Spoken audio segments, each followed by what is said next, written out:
What if someone told you that a single building contains an entire beach, complete with real sand, waves, and a pirate ship, and that it sits in a city more than 1,000 kilometers from the nearest ocean? This isn't science fiction, and it isn't a theme park ride. It's a real structure that covers nearly 3 times the floor area of the Pentagon. And the man who built it didn't show up to the grand opening, because by that day, he was already in custody. Numbers your brain refuses to accept. The building is called New Century Global Center. It's located in the southern part of Chengdu in Sichuan province. Length, 500 meters. That's roughly 5 American football fields lined up end to end. Width, 400 meters. Height, 100 meters, 18 floors. Total floor area across all levels, 1,700,000 square meters. Imagine taking a large shopping mall with a movie theater, a food court, and dozens of stores, and cloning it 40 times, then putting all of it under one roof. That's roughly the scale of this place, but the size is just the packaging. What's inside is what makes the building truly unbelievable. A beach that shouldn't exist. At the very heart of the building sits a water park called Paradise Island. The beach covers about 5,000 square meters. The sand slopes gradually into a wave pool the size of a small lake. On busy weekends, 6,000 people can be in the water at the same time. Just in the water, not counting everyone walking through the shops and restaurants surrounding it.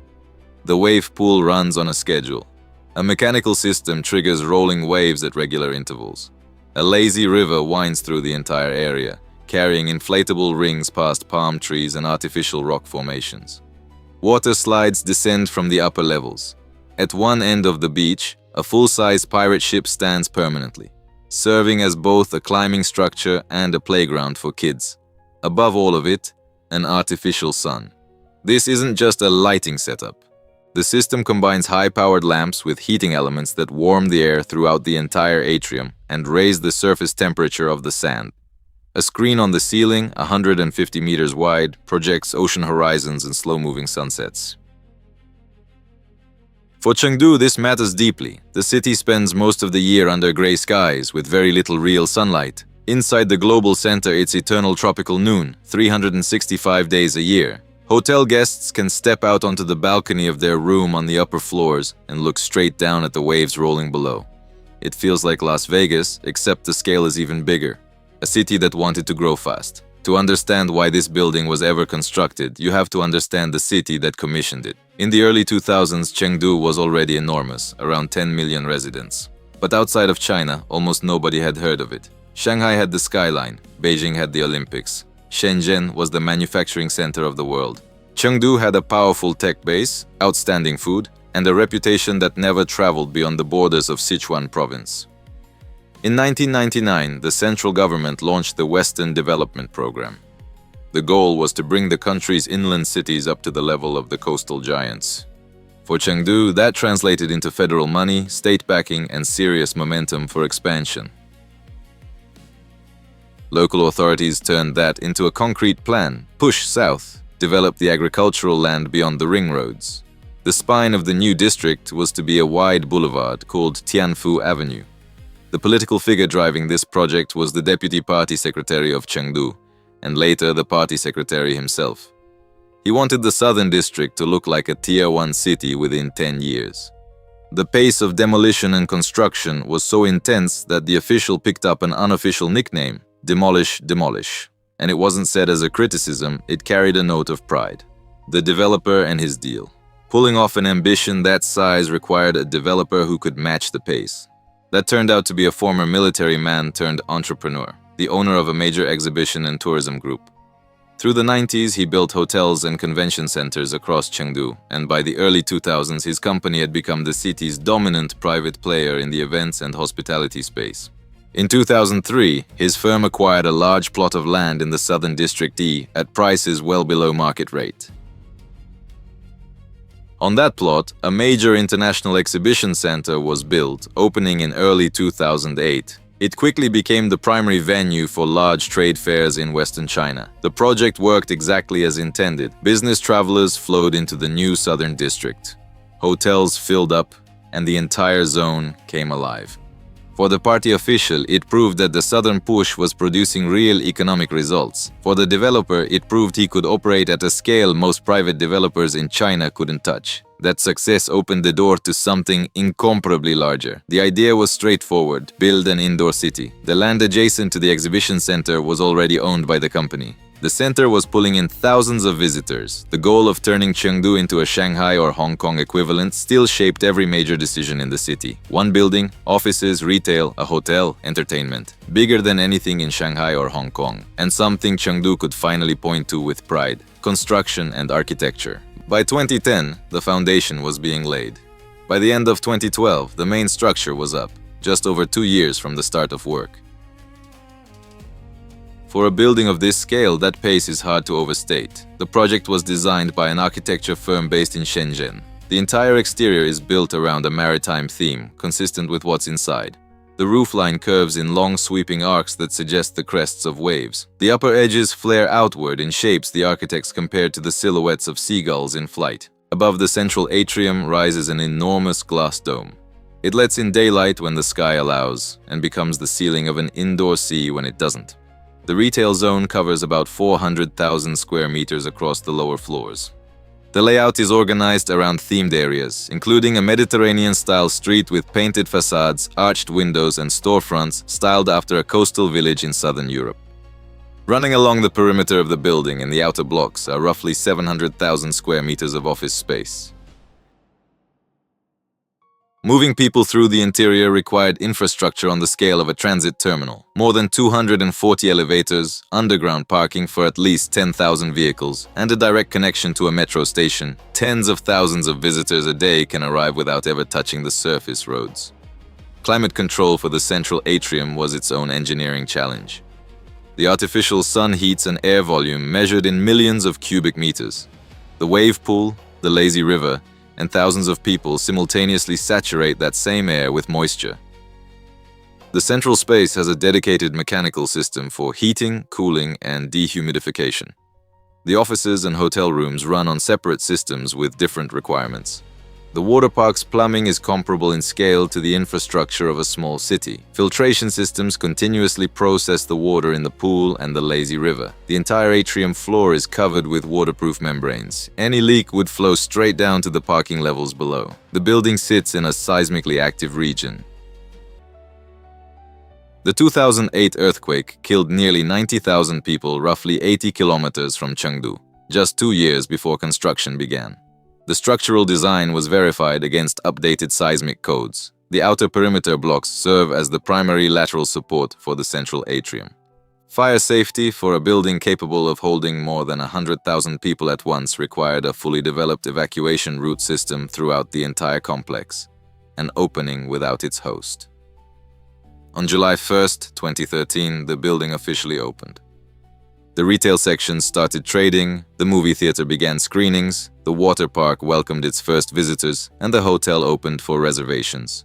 By September, the complex was operating at close to full capacity. There was just one notable absence. The man who built the building didn't appear at the ceremony, not because he was traveling, not because he was sick, he was in custody. In late February 2013, a few months before the opening, Chinese authorities detained the developer for questioning. The investigation was directly tied to the party official who had overseen the city's southern development push and had come under investigation by the Central Commission for Discipline Inspection back in December 2012. He was among the first officials of his rank to be caught up in the anti-corruption campaign launched by the country's new leadership. The investigation focused on land deals and construction permits issued during the period of aggressive southern expansion. Investigators later stated that the below-market land prices for the global center site were connected to bribes paid to officials in exchange for approvals and protection. Company staff were told only that the director was temporarily unavailable. Preparations for the opening continued as if nothing had happened. The wave pool ran. The artificial sun switched on schedule. The stores opened.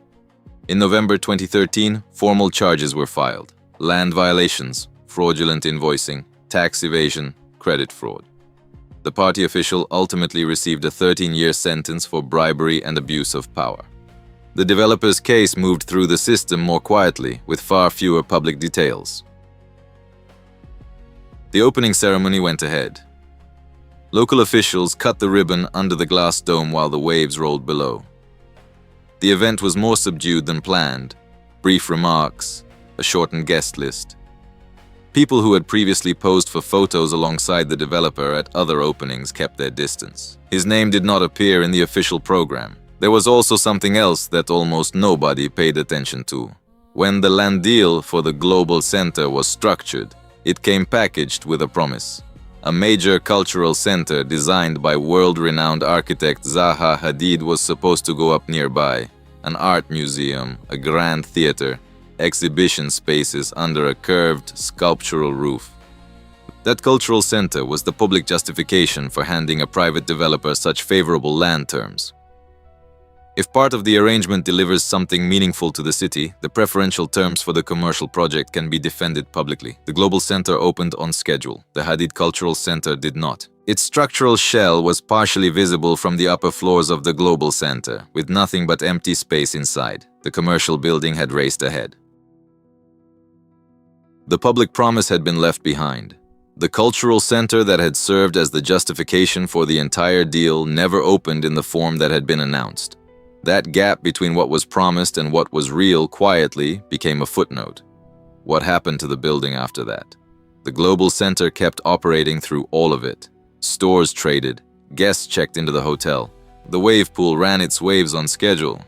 Shutting the building down was never seriously considered. A world record structure sitting empty in the center of the new Southern District would have collapsed property values in the surrounding area and sent a signal that the entire project had failed. In 2016, a state-owned enterprise acquired a controlling stake in the group that owned the Global Center and the adjacent exhibition complex. The deal moved the assets under state control and resolved the legal uncertainty that had hung over the company since the developer's arrest. In 2019, a major private developer agreed to buy a majority stake in the Global Center portfolio, combining the Chengdu assets with cultural tourism and real estate projects in other Chinese cities. The building passed to one of the country's most aggressive private development groups, right at the peak of the sector's debt cycle. Less than 2 years later, China's real estate market entered a sharp downturn.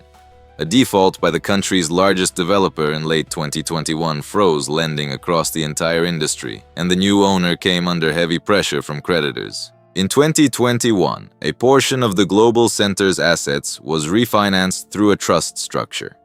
The hotel asset was transferred in settlement of debt by around 2024. In 6 years after opening, the building changed hands 3 times. A private developer, a regional state enterprise, a national development giant. Each valued it differently. Each inherited a share of the accumulated debt. The financial structure behind the walls of the world's largest building had become almost as complex as the building itself. Today, the New Century Global Center continues to operate. It still appears in international rankings as the largest building in the world by total floor area. Stores trade, the hotel takes guests, the offices are occupied by tenants, the water park runs on schedule. The artificial sun holds the beach in permanent summer noon. The developer's name is no longer associated with the project he spent 10 years building. The party official has served his sentence. Tianfu Avenue has become the financial backbone of a city with a population of more than 20 million, office towers, metro lines, and tech parks stretching for kilometers past the glass dome of the Global Center. Chengdu got its indoor city, it got an artificial coastline and a fake sun. A city more than 1,000 kilometers from the nearest ocean now has its own beach, open every single day of the year. The building outlasted the man who built it, the politician who backed it, and the legal framework that made all of it possible. And it keeps running. If you enjoyed this video, hit like and subscribe so you don't miss the next one. Drop a comment and let us know. If you had a full day inside the New Century Global Center, where would you start? The beach, the ice rink, or something else? And if you want more stories like this, check out what's on screen right now.